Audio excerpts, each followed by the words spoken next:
این گفتگو شاید جز اولین بارایی باشه که نه به دعوت من بلکه به دعوت میهمان انجام شده، از سر مسئولیت پذیریشون و از سر نگرانیشون.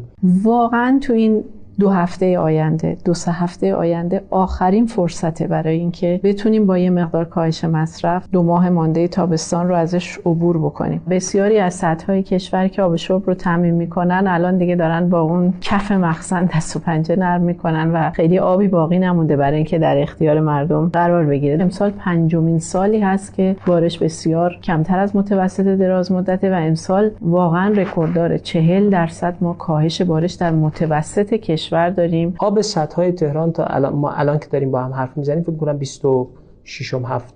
تیر ماهه. تا کی اینها میتونن دوام بیارن؟ ما در شهریور ماه سد ماملو رو از دست خواهیم داد و بعد سد لار و بعد سد لطیان و بعد سد کرج. اول میگین اون سناریو آخر زمانی همدان رو؟ بالاخره بخشی از آب همدان از شهر از سد اکباتان تامین آب میشد و این سد بسیار کم آب شد تا رفت و تموم شد. قطعی‌های آب بسیار طولانی برای روزهای متوالی اتفاق افتاد.